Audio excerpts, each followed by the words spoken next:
What is up, everybody? It is that time again. It is Wednesday at 2 p.m. Eastern, and I am D to the J with the roll away. And every Wednesday we have this wonderful show called My CP Does Not Define Me. And guess what? We're going to do it again this Wednesday, but I guarantee you, as I invite my 345,000 people to listen to this, that you have not seen the show this way, because yes, we've had this guest on the show before, but ladies and gentlemen, this is going to be different. How, you ask? Let me tell you. Well, that's right, it's a young lady. She is going to interview me. Now, usually, I'm the person asking the questions, and I'm demanding the answers. But this time, the questions are tough, they may be rough, and she's going to ask me lots of stuff. Ladies and gentlemen, I would like to introduce my very special guest and friend from Cerebral Palsy Sunrise, the creator of Cerebral Palsy Sunrise, the inventor, and the most wonderful inventor there is of Cerebral Palsy Sunrise, Miss Jaime Ade. Miss Jaime, how are you? Glad to see you here today. I'm good, DJ. I'm glad to be here. Are you ready for this? I hope so. I'm a little scared. Should I be scared? I don't know what's going to happen. No, you shouldn't be scared. I mean, you do CP potluck, so you know the drill, right? I'm pretty sure I know how things are going. We are live on Facebook, and we are live on www.letgoradio.net. For those of you tuning in, I hope you like this, and away we go. So we're going to go ahead and start and get going. Hey, Michael, how you doing? Hey, Cindy, how are you? Thank y'all for tuning in. All right, Jaime, let's go ahead. Before we start, do us a favor and just remind everybody who you are and also what you do. Sure. So my name is Jaime Ade. I am known as being the founder of Cerebral Palsy Sunrise, a Facebook community for adults with CP and the people who love them. I am 40 years old. I went to college. I drive a car. I have spastic cerebral palsy. And I work full-time for a software company as a product manager. So that is who I am. I have a lovely little dog that all of you will see if you join Facebook Live on Cerebral Palsy Sunrise, called Monty, and I live in Florida. So, DJ, are you ready for question number 1? Well, I'm just about ready, but I want to say one thing. Little Monty is the cutest dog. I have to say, I do agree. He is a great little puppy, and he is lovable, and he makes Monty noises when he wants attention, and he is just the cutest thing in the entire world, and I can't wait to see him. Okay, now... And he does unfortunately like to eat paper, so keep him away from your homework or any other valuable paper items. Yes, so, valuable paper items especially. Yeah.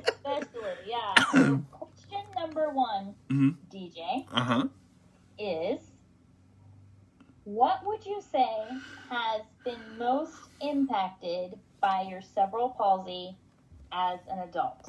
Oof. Your professional life, your personal life, or your spiritual life? I would actually have to say, I'm going to throw a curveball on this one. I'm going to say probably most impacted would be my professional life, just because it's so hard to find work, because when you are trying to do something, with CP, you're already, or when you have a disability of any kind, you're already looked at as different by most people, and you have to fight and claw for every inch. So the professionalism of it, to stay on top and to stay positive and to keep trying and keep pushing and go through, all the obstacles of the interviews that you've had, 60 million times, and you go through the same questions and you answer the questions and they say, oh, that's the best interview I've ever had. And then you don't hear back from them, and it's never because you're in a chair. You tell them straight up, I know it's because I'm in a wheelchair, but you won't say that, because that's what's the word I'm looking for? Where you can sue them for, oh gosh. You know the word I'm talking about. Discrimination. Yeah, discrimination. Sorry about that. Word slipped my mind. But Yeah, you just keep going through it, and eventually you get tired of hearing the same thing, and you almost expect no sometimes. So I would definitely say my professional life has been impacted most by my cerebral palsy. Spiritual life, not so much, because the spiritual life is, it's inside of me. I bring it out, and where I go, churches are pretty good. I've never really had any problem with churches and where I go. Hey, Shayna, how are you? Thank everybody for coming in. Hey, Dan. It's one of those things that you just, that you've got to keep pushing forward in that. And then you said the professional, the spiritual, and what was the other one, Jamie? The personal. My personal life, that was a hard one to begin with, because I thought I had to be the center of attention. I thought I had to make someone love me. I had thought I had to be, the best guy in the room all the time. So I kind of had to figure that one out. I never thought I would get married, and never thought I would find someone to be with. Once I got hurt the first time, I thought it was all over, and I'm like, look, I'm not doing this again. So, Emily found me, and I've told that story before. I mean, it's just one of those things where that was a godsend, but in the same sense, I never really expected it. When she told me she had a boyfriend, I said, well, there that goes. That's the end of that. I'm not going to, go anywhere with that. So but it developed and blossomed, and it worked. But still, my professional life would be the hardest.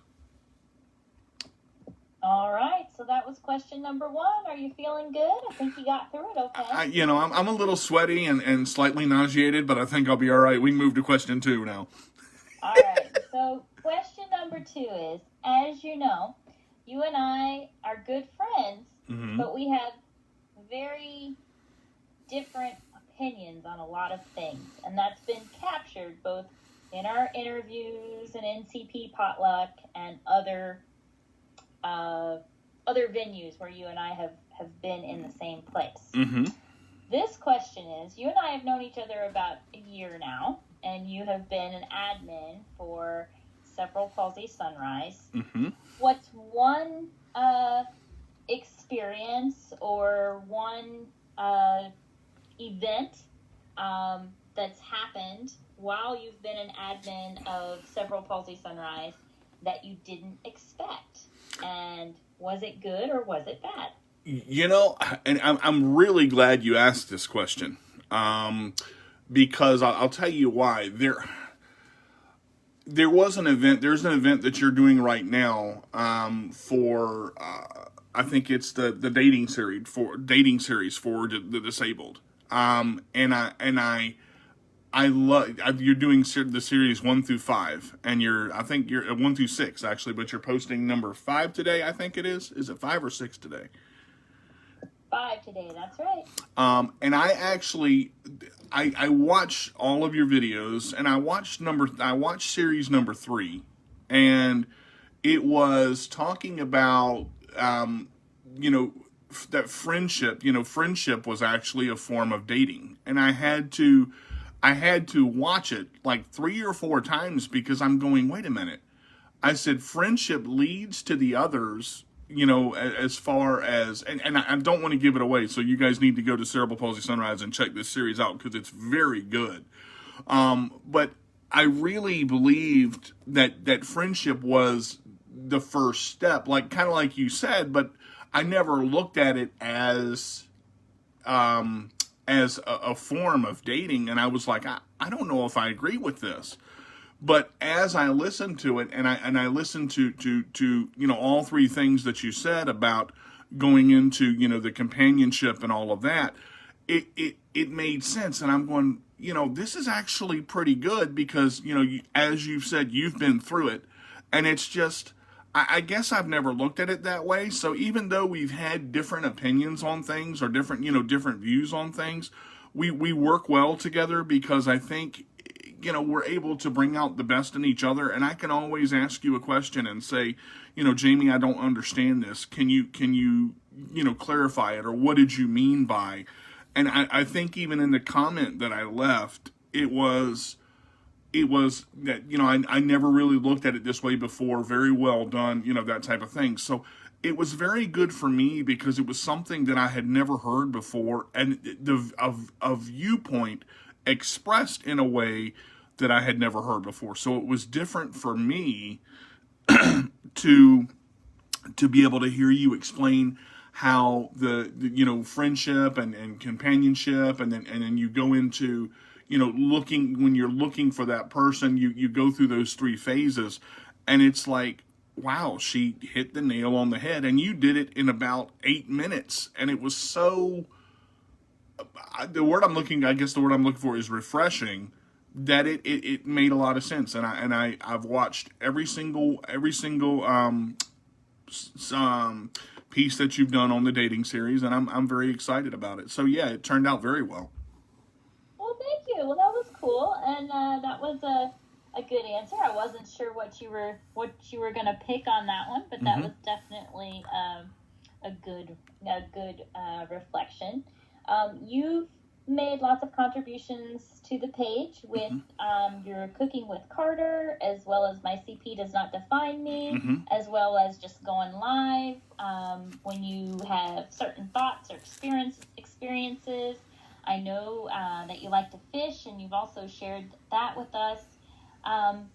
What would you say is the biggest challenge of finding hobbies with a disability? Because I know you like to do martial arts, I know you like to fish, I know you like to cook, but what would you say is the biggest challenge of finding hobbies with a disability? Hey, Heaven, how are you? Hey, Charles, thanks for tuning in. I really appreciate it, guys. Honestly, I still struggle with this to this day, even though I'm working on it. Finding the hobby is not really the problem, because you can find them online, you can look for them, you can investigate them.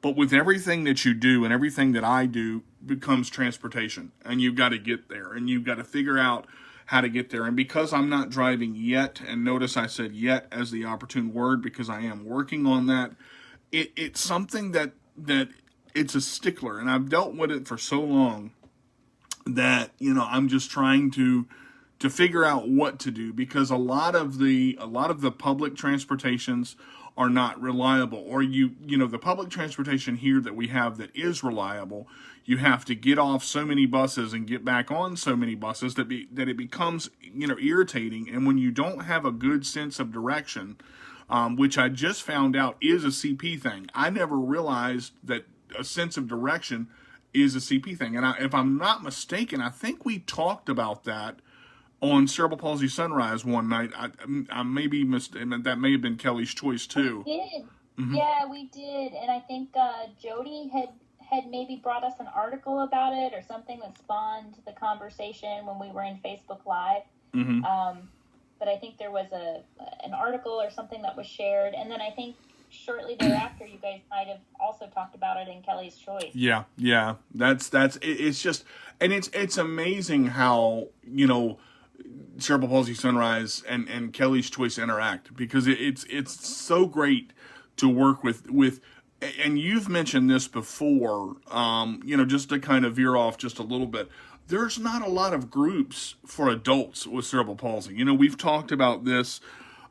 There's all sorts of stuff for children, CP, and even the CP world is kind of, downplayed now, because I feel like CP is almost forgotten, to where it's like, you're trying to go through life, and it's just the whole thing of, well, what CP, we don't know, what CP is, or what CP is doing, but you've brought that back out for adults. You actually, and Kelly's Choice as well, with the platform and Let Go Radio, to be able to discuss these things. And I don't see a lot of things for adults at all.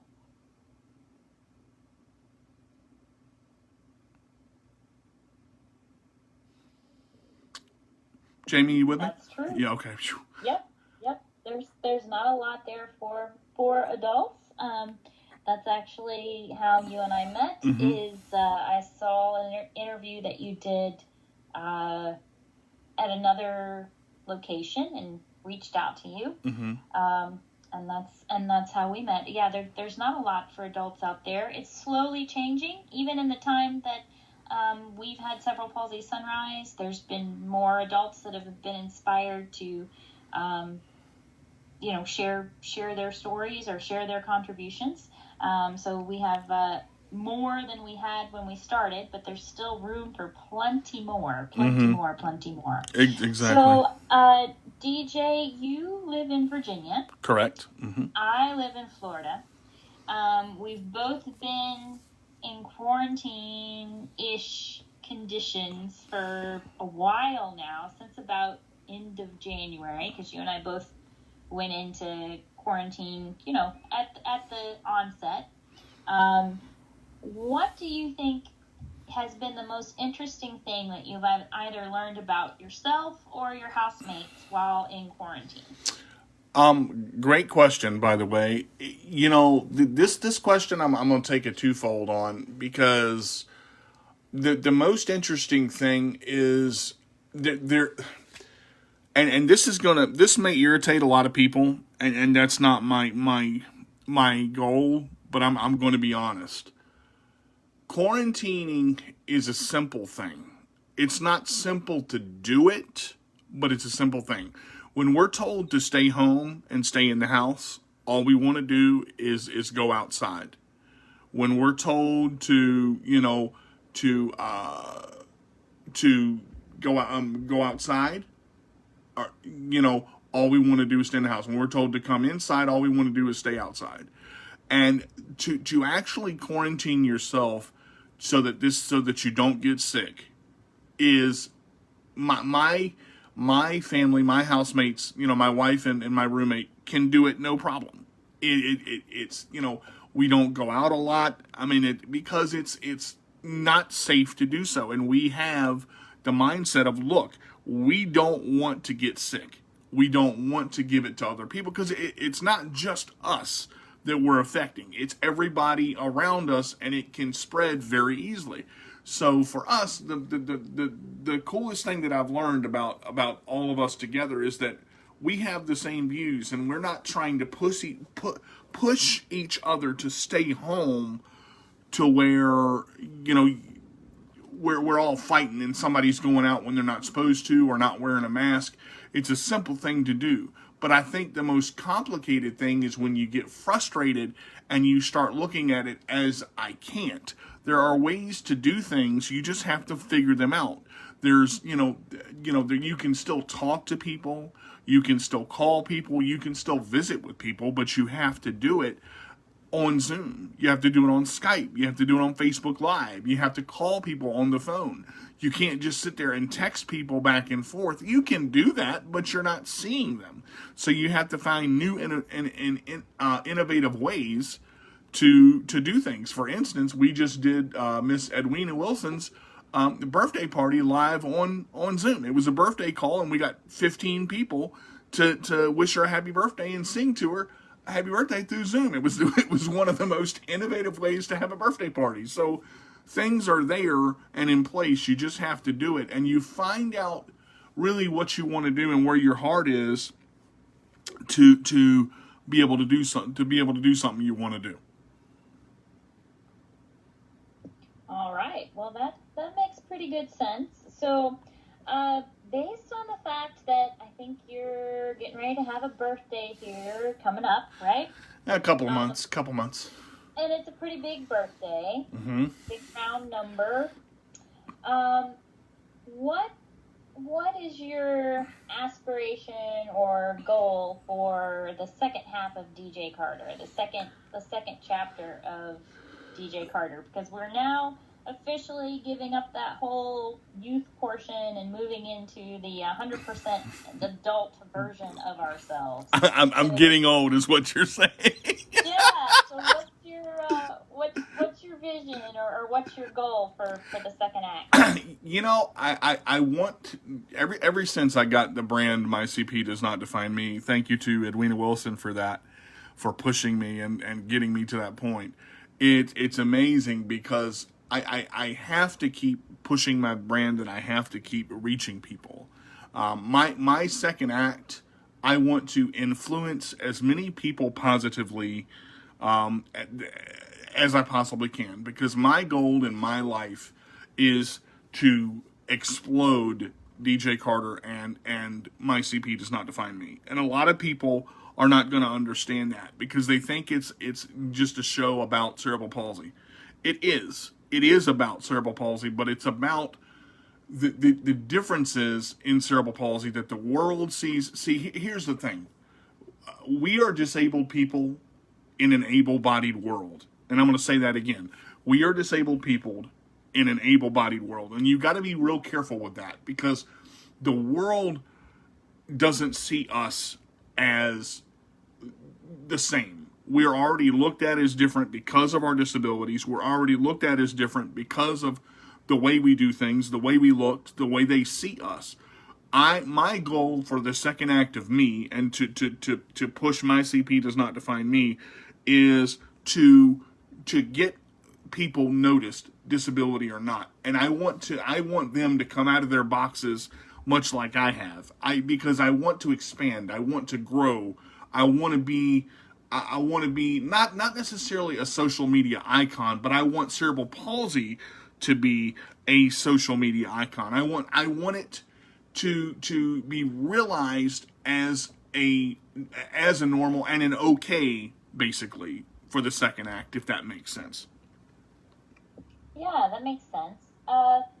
You have been talking about a lot of different topics and issues surrounding cerebral palsy and adulthood on My CP Does Not Define Me for, I think, about 20 some episodes now, right? Mm-hmm. Oh, we're on this is 24 right here. Mm-hmm. Okay.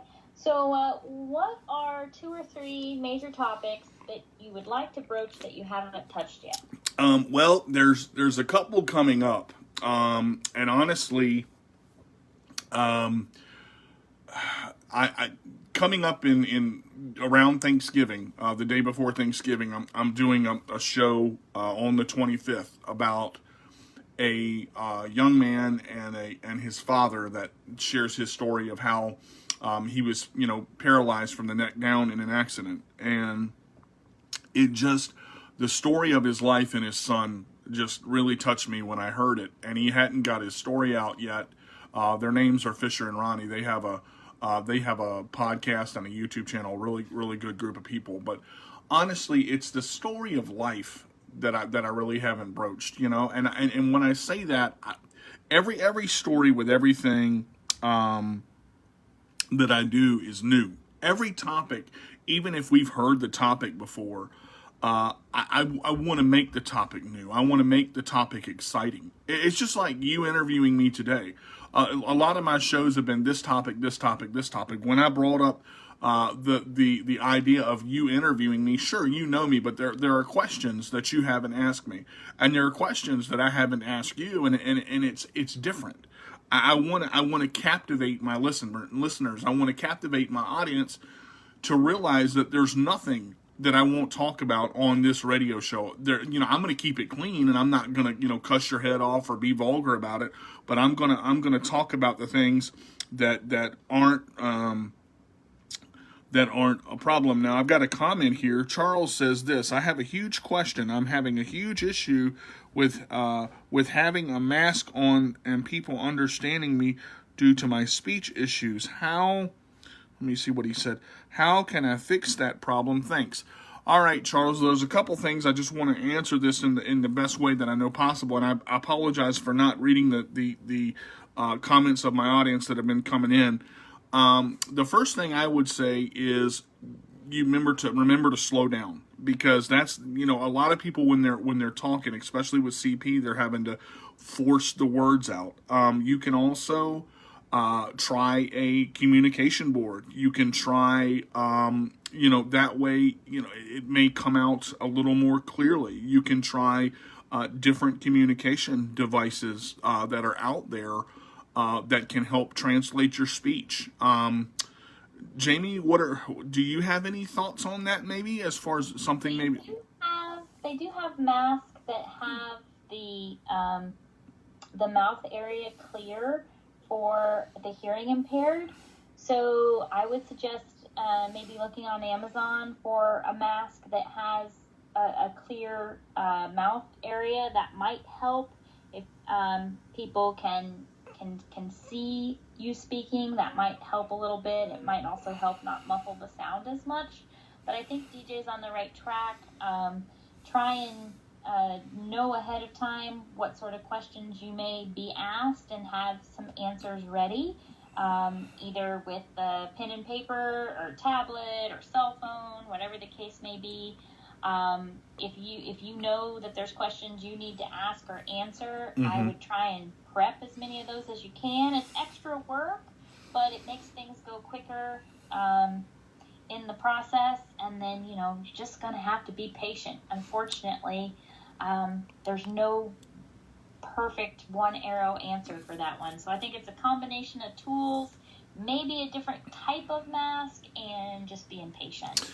And I want to touch on that because there was something Miss Wilson said that, and it was a hard pill to swallow. Not so much that, she was wrong or anything like that. Not that, she did or said the wrong thing. And I'll be the first to admit this. I thought I was very patient. I thought, I had patience. I really don't. And that's something that I have to work on. I think a lot of people with CP struggle because we want to have things done the way we want to have them. We want to have things done in the now, the right now. Go, go, go. Move, move, move. Do, do, do. And it's patience is hard. And I like things a certain way. So I'm just a little bit OCD in some areas. And that's something that, but again, this is not to ridicule people. This is to make you aware of what's going on around you. And when you are aware of what is going on around you, you can try to not necessarily fix things, but address problems or things that may become problems of how you approach people. You have to be very careful in how you approach people. And I've learned a lot from you, Jamie, and things that, I've had different viewpoints on that you've brought out. And, when we've talked about cerebral palsy and depression. There have been a couple days where I've called Miss Wilson, and there's been a couple of days where I've called you and said, Jamie, I'm struggling with this. What do I do? Miss Wilson, I'm struggling with this. What do I do? And having that sounding board, sometimes it's not necessarily I want you to fix it. Sometimes it's just, would you mind listening? Going back to the last question we just had, Christina said, I have a microphone that I can use in my classroom so that I don't have to be so forceful. I can be heard. That's a great thing. Michael agrees with everything. JP Jackson says moving less since quarantine started. Muscles and joints and much more stuff have been in pain. That is, I just that a lot of people are struggling with that. So that's very true. And then we just had one. Hey, everybody, I need to go, but I will be back. Watch the replay. Thanks, Jill. Thanks for being part of this. We appreciate you. What else you got for me, Jamie? So I know that you like to cook, but who is your favorite celebrity chef or home cook? Because I know you watch Cooking Channel and Food Channel. So who's your favorite? Man, that's a tough one. That's a real tough one. I've narrowed it down to 3, honestly. And if I had to pick a favorite, my top 3 are Michael Simon, Chef Michael Simon, Chef Emerald Lagasse, and Chef Nakahara Morimoto. And he is. Yes, yes, that is correct. And I like all 3 of them for very different reasons. But I absolutely love Michael Simon because he is a teacher. Michael Simon, when he explains things, he's not forceful. He can be, but he is probably one of the best teaching chefs. And I like Bobby Flay as well. There's so many that I like. But the reason I like Morimoto is because of his visual. his visual eye appeal to everything he does. His expert on fish. I mean, there's so much. I've watched Iron Chef America for, every episode that came out. Alex Gornishelli. I have female chefs that I like Kat Cora. I mean, there's so many. But I would probably have to say, between Emerald Lagasse and Michael Simon are my favorites. Tie for your two favorites. Mm-hmm. Okay, that's good. So I know when I first met you, you were known for your Sports Minion radio show, and you're a big sports buff. How has COVID changed enjoying sports for you? And are you still engaging in watching as much sports as you were before, or have the COVID conditions changed it? Oh my gosh, Jamie, you're nailing these questions. My gosh. Sports for me, as you said, is a big thing. You know, I did the Sports Minion radio show for a long time. Michael says he likes Michael says he likes Michael Simon as well, and Bobby, I think Glass is the GLSY is the chef that he likes. I thought he was trying to say Bobby Flay for a second, but I'm a big football guy, and I think sports have changed in a lot of ways. But if you look at it right now in our sports world, and you look at how it is, you know, they've shortened the baseball season to 60 games, which the season just ended, and the Nationals didn't get in. They won the World Series last year, but it makes people are playing safer, and it's somewhat uniting the sports world to realize what we have going on. I love the fact for football there are no fans. I'm sad about there being no fans because I want them to experience it, but players are coming together and realizing how dangerous this COVID-19 virus is. They're redesigning player helmets and masks, and how are they? Their safety precautions in the locker room. So yes, I'm watching all sorts of sports, but I'm also being informed, and we're adapting to learn a new way to do things because we still want to show the world that we can survive in a pandemic like this and not just lay down and stop everything. Although, you take everything that you do with precaution, and it has indefinitely changed the sports world by storm, but it has also made it much safer. And, Commissioner Goodell for football has had to adapt. NASCAR, again, has had to adapt. Golf has had to adapt. Social distancing he was trying to say Bobby Flay. Okay. has had to adapt. But, again, but I still watch it, and I'm still dedicated to it. All right. Well, as you know, it's an election year. We had some debates on television last night. You and I have talked about this on Cerebral Palsy Sunrise. A lot of people with disabilities who have the right to vote don't always exercise it. Right. Have you voted in the past? Have your housemates voted in the past? And do you guys go to the polls, or do you do a paper ballot, mail-in ballot? Great question. Again, home run right out of the park. Let me say this. If you don't vote, your opinion is not heard. We as a people, disabled or not, if we want to change the world, we need to be included in it. If we want to make things happen, we need to use our voice. That is not just from me. Just last night, Ms. Wilson said this, and I quote, "Don't let anybody knock you down. Use your voice." You have to use your voice in this world to make things happen. In all of the things that we've got going on right now that's crazy, voting, if you want to make a difference in Congress, in parties, in laws that are passed, you have to express your voice. I have voted. We voted by absentee ballot because we're not able to go to the polls. My wife has, and I have, and I'm not sure about my roommate because I believe he may be registered in another area. I'm not 100% sure on that, but I will say this.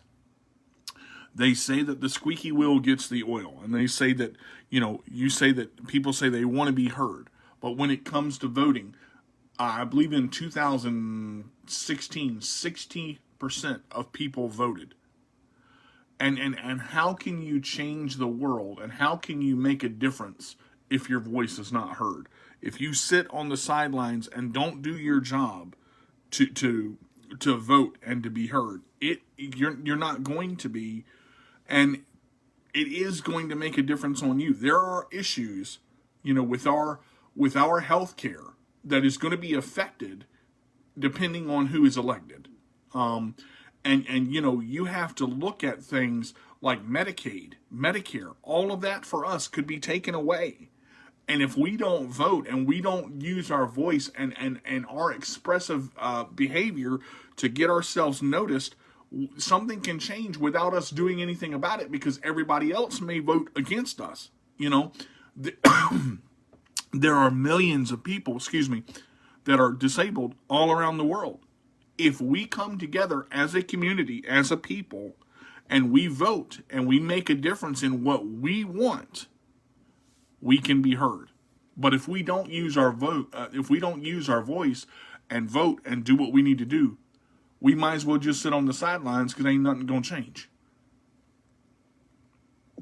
All right. So I agree with everything you said there. I have a question for you, though. This is one of our more, what would you say, more controversial topics. We've touched on it briefly on Cerebral Palsy Sunrise. Mm-hmm. I've heard several different opinions on it. But let me ask you this. Do you believe, as a disabled individual, that you are participating in a task if you are not doing it at the same level or the same ability as a typical person? Can you elaborate on that?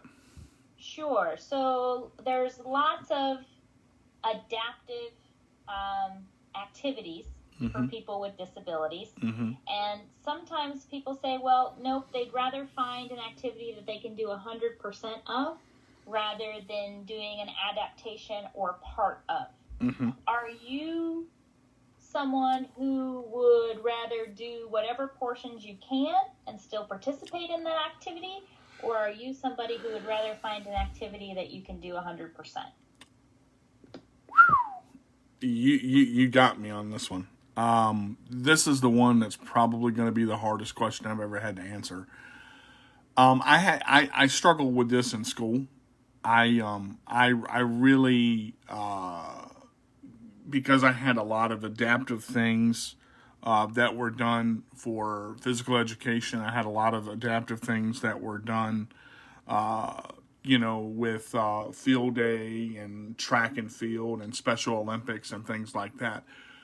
I'm a two-parter, and I'm going to say this. I do everything 100%, or I do nothing. That's the way I am.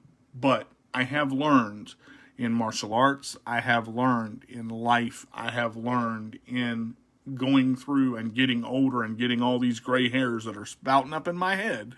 I have learned that you have to adapt. I have to learn that I can't do everything like everybody else. And that has to be okay with me and everybody else too, because we all have to find ways to do things differently.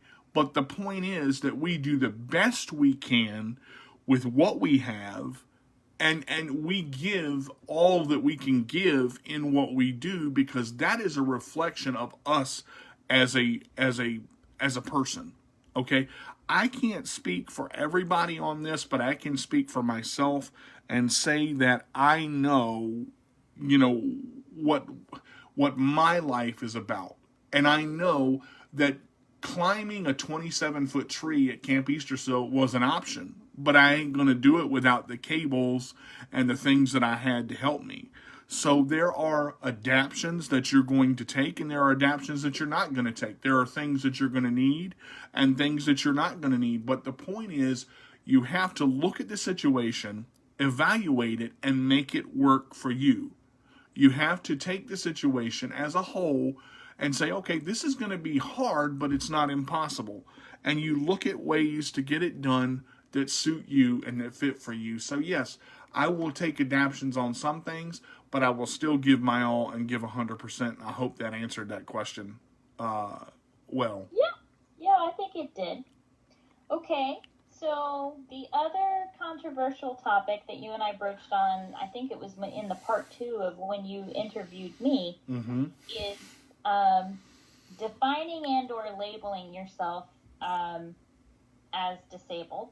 And one of the areas that has to do with that, where you and I differ quite greatly, is disabled parking stickers. Do you feel that speaking to people about your disability who are not disabled, who are able-bodied, do you feel that you lead with your disability first, explaining what you are and then who you are? Or do you feel that they see DJ first and then the disability? Because I've asked a lot of people this question, and it's pretty much 50-50. So I'm just curious, your show says my CP does not define me, but that isn't necessarily like day-to-day interactions when you're rolling around Walmart. True, right? true. And a great way to say that. This is great. This is one of the best shows I've had, because you're making me come out of my box, and that's okay. I like this a lot. Let me first say this. My CP does not define me all the way. It does define me in certain areas. It does help me to be who I am, but it does not stop me from doing things. So to answer that question, and I'm going to again answer this in 2 parts. I want when I express myself on a situation, I always have the intention to put myself first, not my disability. Because if people see me, they're going to know something is wrong, okay? But I don't want to lead with my disabilities first, because my disability isn't first. It's part of who I am, and it happens more on occasion or less on occasion. It's not, I'm not going to put the cerebral palsy in the front run, because I don't want to. I will use my disability to its advantage in certain cases, and it depends on the situation. And I don't know if that's going to make sense to anybody, because it's almost like using the system. But you have to use what God allowed you to have. And notice that I said allowed you to have, or allowed to happen, because I'm very firm in the fact that I've got what I've got for a reason. And everything that happened to me happened for a reason. So when people see my disability first, sometimes it inspires them. Sometimes it makes them think, well, if he can do that, I can do that, especially when it comes to martial arts.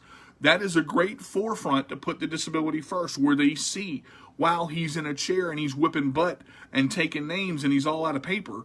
I mean, or all out of pencil. So it's different in a case where, when I'm talking about something that needs to be done for the disabled community, that's when the disability kind of gets pushed to the back burner a little bit, because you're representing yourself as a disabled individual. But some people don't see their disability at all, and that's okay. That is for them to decide. This is the hardest question I've ever had to answer. That is a tough question. Did that make sense at all? Did I answer? It did. You told me to, take the gloves off with this one. So I had to, wrap it up with some tough ones. Yep. But we'll go ahead and we'll finish it on what I think will probably be an easy one for you. You have been doing My CP Does Not Define Me. You have been doing Kelly's Choice. You have been doing Cerebral Palsy Sunrise. As somebody who's getting ready to turn 40 years old and participating in the community of adults with CP, what do you think is the biggest new thing or lesson or takeaway that you've learned in the last year since participating in all 3 shows? Whew! If you're gonna finish it, might as well finish it big. Getting ready to turn 39, so got a year yet before 40. But honestly, just I really want to work with my music. That's one thing that I haven't done a lot recently. I'm working with my music. I'm working on a book. There's some things that I just, again, I'm working on expanding my brand. My goal, later on is to open a restaurant. I have goals set in place, and I've got a great support system behind me. Kelly's Choice and Cerebral Palsy Sunrise. You, Jamie, and Miss Wilson. My family, my friends, a lot of the people that are on this broadcast right now, they support me and they believe in me, and that makes me feel good, because what I'm doing, it doesn't matter how hard it is. It doesn't matter how long it takes. When I open my restaurant, I want to make it fully disabled accessible. I want the seats to move into the wall. To be able to access the tables. I want the kitchen to be separate, but I want everybody to be able to see exactly what I'm doing. I want everything to be at the level of the wheelchairs that we have. If you choose to sit in a booth, you can sit in a booth by pressing a button. I want the bathrooms to be big. I have vision, and I think that is I've had to work on, because again, I've been a very tunnel vision, inside the box thinker. And I said earlier, thank you to Edwina Wilson and yourself for getting me out of that, because I've had to learn to think big again, to dream big, and to scare myself to the point of, oh my Lord, I don't know if I can do that. This is so big. How you've got to dream big, because it's you got to go after what you really want. And a lot of that is I've had to figure myself out. I want my life to affect as many people in a positive way. I want to affect as many people in a positive way as I can. And I will say this, I love who I am, but I want people to love who they are, because I want them to realize they're okay the way they are, and just to continue to strive for the best that they can do. But if my dreams come true, I want to help people to allow their dreams to come true as well, because anything is possible if you want it bad enough. But you've got to dream big, and you've got to go for your goals. I believe that. I really do. Well, I think that is a great place for me to end my questions today. I know that you probably have a little reflection that you'd like to do, and some catch up on the chat, so I'm going to return back to my day. Out of Skype you can, because I know you've got things going on. So, but I will say just that it's one of those things that you have a choice in life. Everything that you do from this point on, and even before that, it is hard, because people seem to lose their self in certain situations, and you cannot lose yourself, because if you do that, it doesn't look, everybody's train gets off track, and that's the way that you have to see That's a thing that you have to see, and that's okay. Because it is life to sometimes diverge off the path that you're on. But also know that everything that you are is not just because of your struggles. It's not just because of your disability. It's not just because of good things happening, bad things happening. It's a combination in the sense of, what do we do now?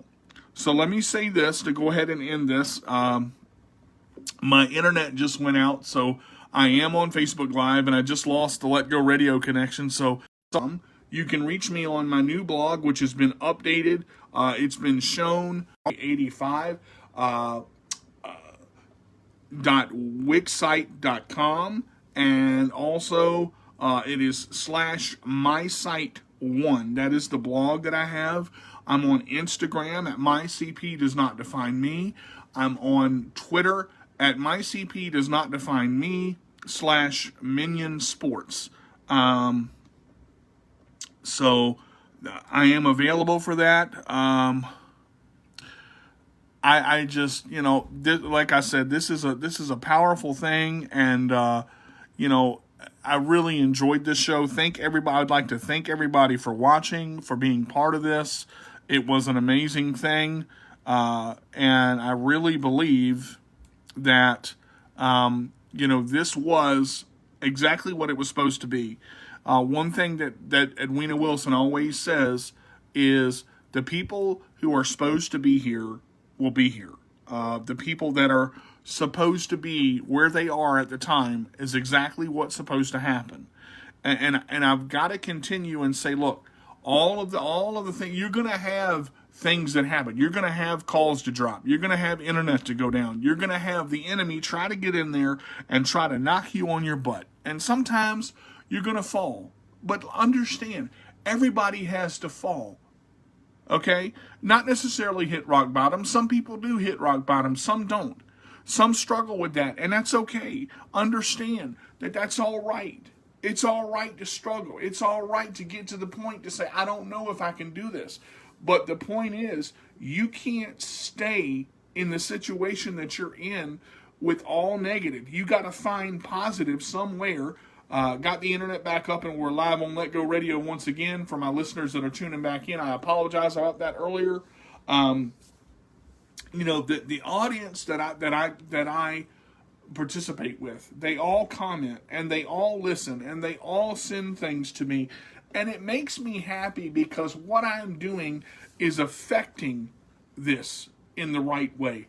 I am moving this in the right way, in the right direction, because I want people to know that whether they have cerebral palsy or not, whether they have a disability or not, they matter, and their voice needs to be heard. And the platforms that happen, if you don't take chances and live a little bit, if you don't take chances and move yourself in the right direction and realize, hey, this has to happen this way. There's 1,000 different ways to do things, and we're on number 8. So if you don't see things working, try something different, but make sure you have the right people in your life. Make sure you have the right attitude in your life, because your attitude reflects your altitude, and where you go is going to be reflected by the positivity push that you have to get it done. And sometimes you just got to will your way through it. Sometimes you got to straight push through the crap that you deal with every day, and sometimes you got to punch Satan in the mouth. I'm going to be honest, it's hard.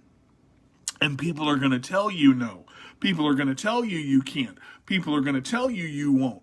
But that's them, and that's their choice. It is your choice to listen to them or to move on. That is your choice. Everything that we've talked about in this show is my opinion. Okay? People don't have to like my opinion. People don't have to support my opinion. But that doesn't mean that it's wrong or that it's right. It is what is best for me. And we have talked about, in this situation, we have talked about what is best for you and your life. And what I want to see is I want to see people as a whole succeed. And that's where life itself has to change. That's where life itself has to sometimes almost take on new meaning, in the sense that people will say you can't or you won't, but they're not the final say. The final say is us. What we allow to happen, what we allow to be, what we allow to go through and be part of is our choices.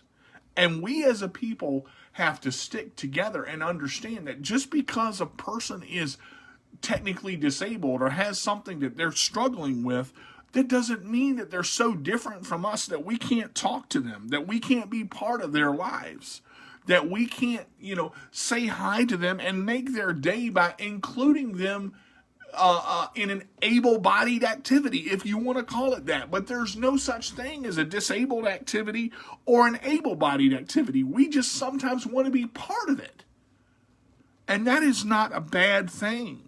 So when I say all this, and having Jamie on this show to interview me, that was right on the money. I mean, she was perfect. She asked some really hard questions, and again, as I have a couple of minutes left on the show, Miss Winnie just celebrated her 55th birthday, and let me tell you how impactful this was for her. She's worked so hard and she's gone through so much, and she still gives. She's 55 and she's kicking strong, man, and I'm so proud of her.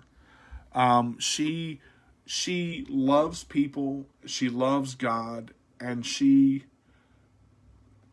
has spent her life making people happy, and also taking care of her daughter Kelly, running organizations, being a mother, pushing through crap. I mean, she's had so much stuff go on with her. I mean, sometimes I know she's been at the end of the driveway and said, "Lord Jesus, I can't take no more." But I gotta tell you, she is a rock, man. She is that spark that helps get that fire going, and that's what we need in life. Sometimes you need a good kick in the pants, and I'm just so proud of her and what she has done for Kelly's Choice, and what she has done for the people in her life, Mr. Wilson and Kelly and her 4 children, all 4 of her children. And I look at her as an individual, and every time I see her, she makes me smile.